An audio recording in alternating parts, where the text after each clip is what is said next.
The early 90s ushered in a new era of NBA basketball, one that saw more Europeans not only join the league, but also have a real success. There was Vlade Divac and Drazen Petrovic, and later Toni Kukoc and Arvydas Sabonis. But one that doesn't get mentioned as often is Dino Radja.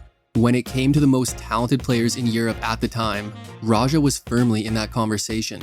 The Croatian big man was a star overseas and internationally, making Olympic appearances with the former Yugoslavia and later his native Croatia. A talented post scorer and tough rebounder, with the extended shooting range and added mobility that was a trademark of the European big man. The Boston Celtics jumped through hoop after hoop to get Dino Radja on their team, where the crafty forward would become an all-star caliber player in a gloomy period of Celtics basketball. But as quick as his NBA career began, it was over, becoming yet another what-if for the Celtics during that time. But Dino Radja will always be one of the greatest international players ever. And while he never really got a chance to become the NBA star that some thought he would, he could still give anyone problems. They always mentioned Dino as somebody that was really hard to guard. Dennis Rodman was talking about having problems guarding Dino. He was a legit force. Let's jog your memory. Dino Radja was born and raised in the Croatian city of Split, at the time a part of the former Yugoslavia, where he would begin his basketball career as a member of KK Dalvin. But by 1984, he was a member of the much more prestigious KK Split, otherwise known as Jugoplastika. At just 17 years old when he joined, Radja was one of the youngest players on the team, along with another local teenager who joined the team around the same time, named Toni Kukoc. And while these two would soon become stars, the partnership almost ended before it really started. In the summer of 1985, Radja was on his way to the US. After verbally committing to the University of Utah, he had a visa and a plane ticket and was basically gone. But at the last minute, Radja was required to remain in Yugoslavia to both serve in the military and play for the national team, even though he wasn't set to get much playing time. But where he would get some playing time is with Jugoplastika. Even after his first on-court minutes with the team, Radja was referred to as a future miracle player by his coach and former player, Zoran Slavnic, a prediction he had already made for one other player, someone named Drazen Petrovic. After some great play with the junior national team, which saw Yugoslavia take home a bronze medal in the 1987 Eurobasket, as well as Radja team with another young star named Vlade Divac to twice defeat the US junior national team, Radja was looked at as a star in Yugoslavia.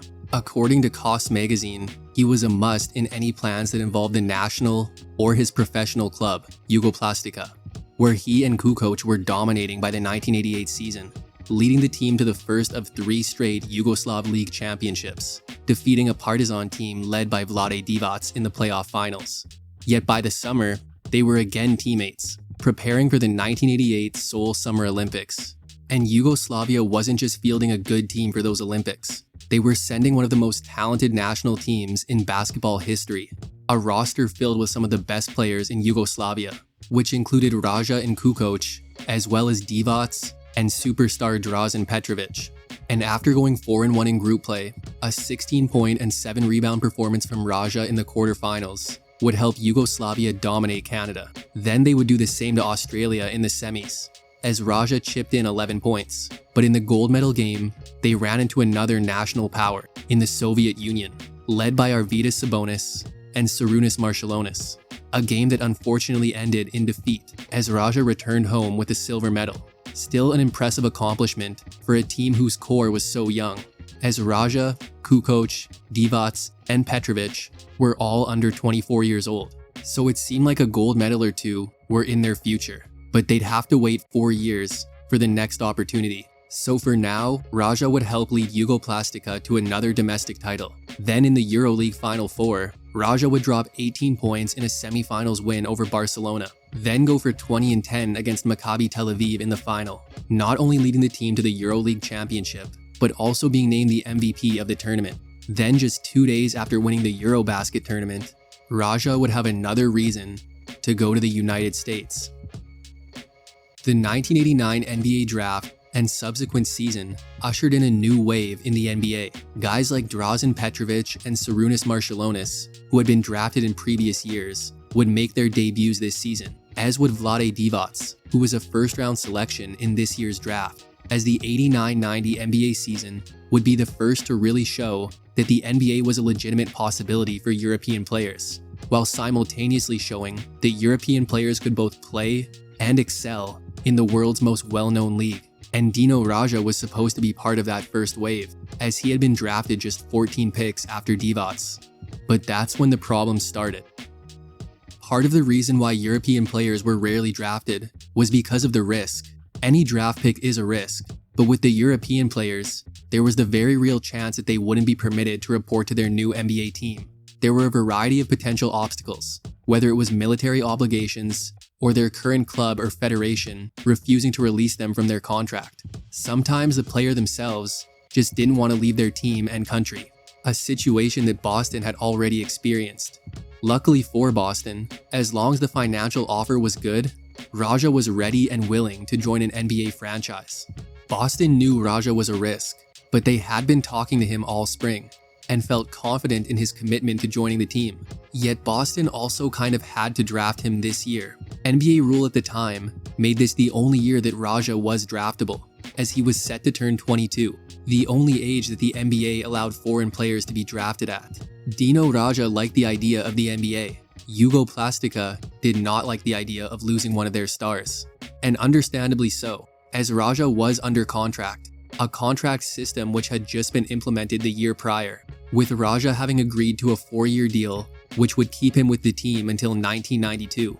And Jugoplastika quickly made it clear that they would not be giving Radja an early release. But it wasn't over yet. By early August, Radja was in Boston, putting pen to paper, signing a 1-year contract with the Celtics, worth over $400,000, a big pay raise compared to his salary in Yugoslavia. And he would even begin practicing with his new team. But Jugoplastika wasn't going to let that fly, denying Radja the permission to join the Celtics and demanding that the NBA respected the contracts between European players and clubs, further stating that they wouldn't be selling their players to America. And Boston's response? Radja was an amateur, as was his contract, a situation they'd liken to that of an NCAA player. Essentially, Boston didn't take it too seriously, but Jugoplastika did, and they took Boston to court, as this whole situation would even contribute to FIBA pursuing a new agreement with the NBA regarding the transfer of foreign players. The Radja case was heard in September of 1989. Radja didn't care what the result was either way. He had no plans to leave Boston, even wanting to join the case as a defendant to help Boston win. But somewhat surprisingly, even up against one of the most successful franchises in North American sports, Jugoplastika won their hearing, with it being revealed that Radja had signed 2 contracts with the club, with one of them indeed labeling him as a professional. So it would be ruled that Radja would have to return to his former team, which he ultimately would.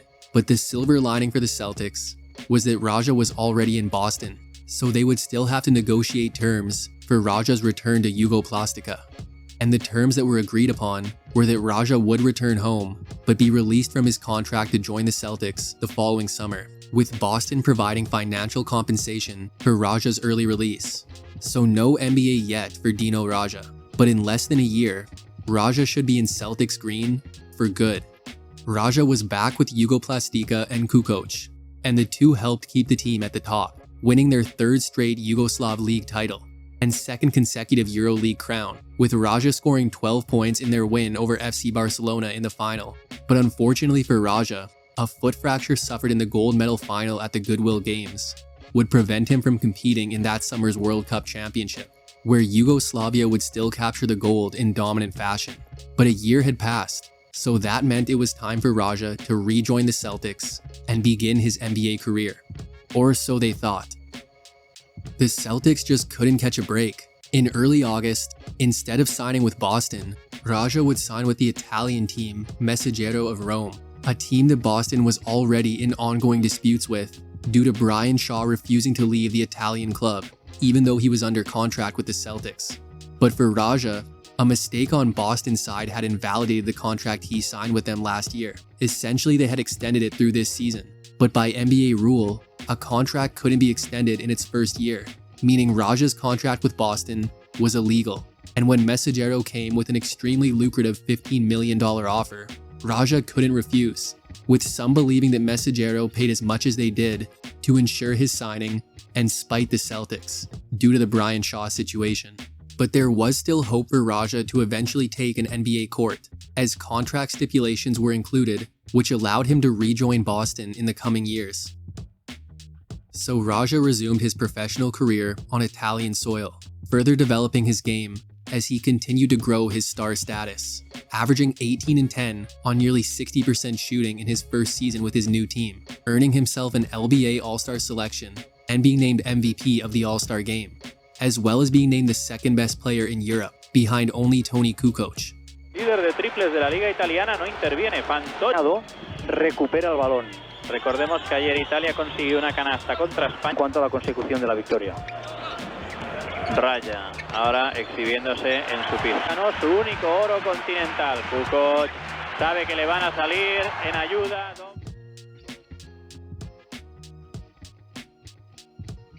It was much of the same in year 2, with Radja averaging over 20 points, while leading Messaggero to a Croatia Cup, with Radja going for 17 and 13 in the final versus Pesaro. But the summer of '92 would be one of the most important of Radja's life.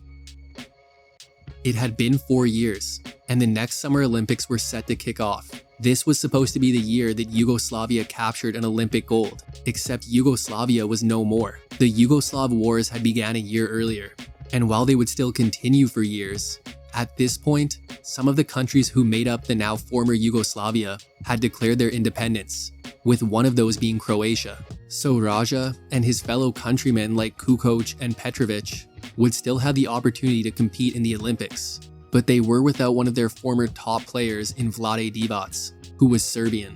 Yet Croatia was still one of the strongest teams in the Olympics, and Radja was a force, finishing second to Petrovic in scoring on 58% shooting, while leading the team in rebounding, as he would help Croatia go 4-1 in group play, with their only loss coming to the United States, a dream team made up of NBA professionals, the first time the US would send pro players.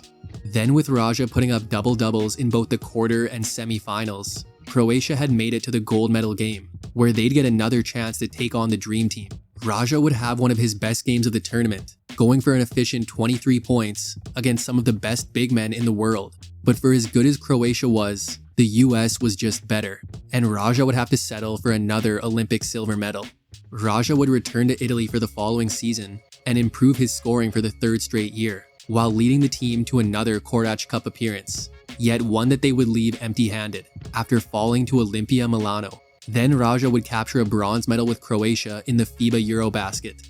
But now it was the summer of 1993, and Radja had just wrapped up his third year with Messaggero, meaning his window to return to the Celtics had reopened, and hopefully for Boston, the third time would be the charm. So back when Radja was drafted in '89, he was considered a mobile, high-scoring big man, a young player who would be more of a project, yet was a project worth taking on due to his potential. But now it was 1993, and Radja had just turned 26, a much more polished player, entering what should be the prime of his career, and Radja himself finally felt ready, admitting years later that when he was first set to join the NBA, there were a lot of unknowns surrounding his transition to both a different game and a different culture. But after his performance in the '92 Olympics, specifically against the Dream Team, Radja had proved to himself that he could play at that level against the NBA's best competition, which influenced his decision to finally try his hand in the NBA. 4 years after he was drafted, Radja signed a 3-year deal with Boston in July, and this time it was for real. Radja was set to wear a number 40 Celtics jersey, a number which he chose when he was first drafted, and was inspired by a player who most Celtics fans hated, a former Detroit Piston who Radja's KK Split teammates had often compared him to, due to Radja always taking on the opposing team's best center. It was a new era in Boston. Larry Bird had retired after the '92 season, and Kevin McHale called it a career after the '93 season. But going into '94, Boston now had Radja and their star swingman Reggie Lewis, as they seemed to be in good hands, until tragedy struck just weeks after Radja's signing, when Lewis passed away due to heart complications. And after losing his friend and Croatian teammate Drazen Petrovic less than 2 months earlier, it had been a tough summer for Radja. So Radja's potential responsibility in year 1 had grown significantly with the loss of Lewis. Radja had the talent, but critics did have some concerns around his defense and overall effort, and Radja knew immediately that the NBA was a whole different game. But his solution was simple. He just had to work harder. The Celtics were far from the NBA's strongest roster. They still had Robert Parrish, who was a key member of their 80s dynasty, but at 40 years old, he was no longer the player he once was, which left combo guard D. Brown as Boston's best player in '94. Radja wouldn't be a starter out of the gate, but he wasn't exactly eased into the game either, going for 15 points and 8 boards in his NBA debut, and getting nearly 30 minutes a night over the first month of his career. However, the grueling NBA schedule was definitely one of Radja's biggest adjustments. He was playing bad about a month ago because I think he hit the wall, and I think when the last week he's been really rejuvenated. I think when those foreign players come over here, they go to a spell, because when they came to Phoenix, he really didn't play well, and we had saw him like 3 or 4 games prior to that, and that's because he was tired, because overseas they only play 1 game a week, and they don't play this many games. But even by early January, Radja was still averaging about 13 and 7 off the bench. Radja looked good. He looked like the real deal. So head coach Chris Ford decided to promote him to the starting lineup on a struggling Celtics team, and Radja held up pretty well in his increased role, as in his 47 games as a starter, he upped his scoring to over 16 a night and shot nearly 54% in that time, as the rookie would even act as Boston's second leading scorer and rebounder across the entire season, showing confidence and poise as he led the Celtics, with his play only getting better as the season wore on, as some of his most impressive scoring performances came late in the year, going for a career-high 36 points, along with 15 rebounds in an early March win over the Lakers. Then about 3 weeks later, he would drop 36 on 12 of 15 shooting in a win over Philly. A couple late-season wins which would help the Celtics' pride, but not their playoff chances, as that win over the Lakers had broken a 13-game losing streak, as overall the Celtics would finish with just 32 wins on the year, as they would miss the playoffs for the first time since 1979. But Radja had been a bright spot, getting a second-team all-rookie selection behind averages of about 15 points, 7 rebounds, and 1.5 assists per game. For everything it took, Radja looked like he was worth the wait, becoming just the 6th rookie in Celtics history to score 1,000 points. And his play had gotten him a spot in the starting lineup for the '95 season. But there was concern that that would be his last season, as he had an opt-out clause, and the belief was that he would not re-sign. But at the last second, Boston and Radja were able to get a deal done, which would add 4 years to his existing contract, showing that Radja was a big part of their future plans. And in year 2, even more would be expected of him, as aside from Boston signing a 34-year-old Dominique Wilkins, they had made no significant changes to their roster. Wilkins would lead the team in scoring, but Radja was a close second, as he improved his numbers across the board. He could rebound well and was a good post scorer, with probably his best attribute being his face-up game and his ability to hit the mid-range shot consistently. And while he wasn't the most well-conditioned athlete, he was still athletic, with mobility and quickness that was rare for a big man. His play continued to impress. He was a nightly double-double threat, and playing more minutes than his rookie season. And aside from a February slump after he returned from a broken hand, which kept him sidelined most of December, Radja was putting up even better numbers than last year. Radja was not only a guy Boston could go to for a bucket down low, but also a great weapon in the pick and roll due to his shooting. And Boston was actually one of the better offensive teams in the league. Their bigger issue was their lackluster defense, preventing them from winning quite a few games, as they were 15 games below 500 at the start of April. And at this point, Radja had returned to a bench role, yet it was a demotion he had personally asked for in late March, due to being unhappy with the way he was playing. But Ford continued giving him good minutes, and in his final 11 games coming off the bench, he was putting up some of his best numbers of the season, and Boston was able to go 7-4 over that stretch. It hadn't been a pretty season, but at 35-47, Boston had done enough to squeak into the playoffs as the 8th seed, with the tall task of getting through Shaq, Penny, and the Orlando Magic. Just by looking at the rosters, this was a series that seemed destined to end in a sweep of the Celtics. And that's exactly the direction it seemed to be going after the Celtics suffered their worst playoff loss in team history in Game 1. And after a poor playoff debut for Radja off the bench, He was a starter come Game 2 and delivered with 18 points and 8 rebounds in a bounce-back performance from Boston, which saw them even the series. Radja remained a starter the rest of the way, averaging 16 points, 7 boards, and 2 blocks over the next 2 games. But he shot below 38%, and while Boston kept the games close, Orlando came out victorious both times to wrap up the series in 4 games, with Radja's year seeing him average about 17 points, 8.5 rebounds, and 1.5 blocks per game. The 95 offseason saw the Celtics move on from Chris Ford, which Radja likely wasn't too upset about, as he and Ford had their conflicts since Radja's rookie year, with Ford mostly growing frustrated with Radja's effort on the defensive end.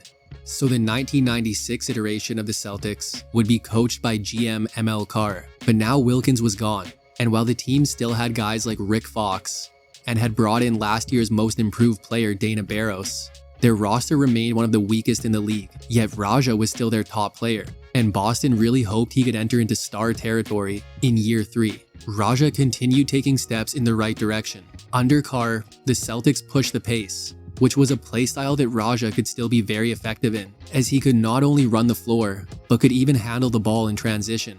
Yet his bread and butter still came in the half court. Radja was having the best year of his career, leading the Celtics in scoring, rebounding, and blocks, as he put up then career high averages in all 3 categories, and was shooting 50% from the field. Radja was scoring in double figures in nearly every game he played, and after 53 games, he had recorded double-doubles in more than half of them, with 27, and he was even getting some all-star consideration.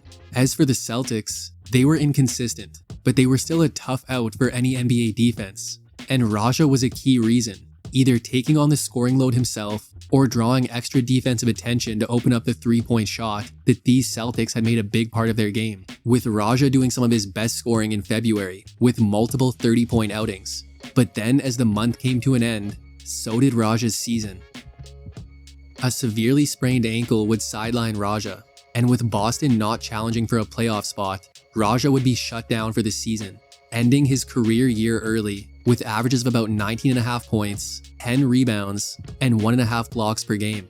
Radja's summers had been busy since he joined the Celtics, suiting up for Croatia in the 94 FIBA World Championship and the 95 Eurobasket, taking home bronze in both tournaments. And while Boston would have probably liked Radja to rest and heal in the summer of 96, it was Radja's most important summer since joining the NBA. It was another Olympic Games, and another chance for gold. But it would instead be the most disappointing Olympics for Croatia, and especially Radja, losing to Australia in the quarterfinals after Radja went scoreless in 15 minutes of action, as Croatia would fail to medal altogether. Radja returned to a Celtics team who had spent their first-round selection on another power forward, in Kentucky's Antoine Walker, and while that didn't affect Radja's spot in the starting lineup, it did affect his position, as Carr would shift Radja to center after playing his first 3 seasons at power forward. But Radja had played plenty of center prior to the NBA, so it wasn't anything to worry about, and Radja was looking good to begin the season. His scoring had dipped, but his rebounding and block numbers were great. Then in late November, he would be sidelined for a couple games with injury. Yet when he returned, he didn't look like himself, struggling more than ever as his numbers dropped across the board, with the high point of his season being a 20-rebound game versus Toronto in mid-December. But just a few weeks later, Radja's season was over. Radja had been experiencing knee soreness throughout December, so in early January, he opted to undergo season-ending arthroscopic surgery in hopes of being ready for next season. But in Radja's 25 games this season, he averaged about 14 points, 8.5 rebounds, and 2 blocks per game. The Celtics made a big change shortly after the season, bringing in Rick Pitino as head coach and GM. And with Pitino's arrival came some whispers, and Radja was hearing his name in trade rumors. So he went to the source, asking Pitino if he was part of the Celtics' long-term plans. And he was assured that he wasn't just a part of them, he was a focus. So you can understand why Radja felt blindsided and betrayed when the Celtics packaged him to the Sixers just a few days later. A trade that never went through, as Radja failed his physical, his left knee in worse shape than originally let on. He would be able to play, but not consistently. And in the end, Boston didn't have enough confidence in Radja passing a physical if they found another trade partner, so they would come to a buyout agreement with the 30-year-old forward. Radja's time in the NBA had come to an abrupt end. The buyout had been easier for Radja, as he had already been garnering interest from other pro clubs, specifically Panathinaikos of the Greek League, who Radja would sign with and would then go on to show that his knees weren't going to take away from his effectiveness, leading the team to a Greek League championship in 1998, with Radja taking home Finals MVP, then repeating as champion in '99. Unfortunately, Radja's time with the team came to a bit of a messy end, as he would leave Panathinaikos after 2 seasons, partially due to a disagreement which saw him punch the club president's son for the way he was acting, while not knowing who he was punching. But Radja would return to his home country, suiting up for a Croatian team for the first time in nearly a decade, as he joined KK Zadar for the 2000 season. He would only be with the team for that 1 season, but would make his mark, leading them to a Croatian Cup. With Radja being awarded the Croatian Cup MVP, Radja was back in Greece for the following season, joining Olympiakos. And while Radja wouldn't take home any hardware, he would etch his name in history when he scored the first basket of the newly independent EuroLeague in a game against Real Madrid. Radja returned to Croatia for good after this season, joining Club Sabona and winning both a Croatian Cup and Croatian League Championship. And then he returned to where it all began, joining CO Split, formerly KK Split, for the 02-03 season, helping lead the team to a Croatian League Championship while ending the 11-year championship run of his former team Sabona, an accomplishment which ended up being a truly poetic ending to Radja's basketball career, as he would retire from the game at the age of 36. In his post-playing career, he would go on to be club president of KK Split for over a decade, while being honored as one of EuroLeague's 50 greatest contributors in 2008. And 10 years after that, he would be enshrined into the Naismith Memorial Basketball Hall of Fame. Dino Radja has one of the greatest basketball resumes of all time, which isn't really recognized in North America. His fellow Europeans who entered the NBA at the same time had more success and longevity, in turn earning more recognition for their overall body of work.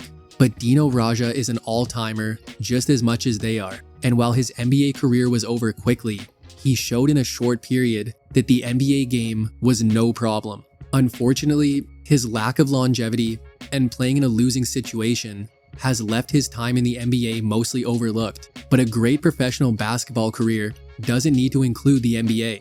Dino Radja still did, yet his career would be just as great, even without it. But that's it for today's episode on Dino Radja. Hope you enjoyed it, and make sure to subscribe for more videos like this one. If you liked it, check out this one on his fellow European draftmate, or this one on his Boston Celtics teammate. Thanks for watching, and see you next time.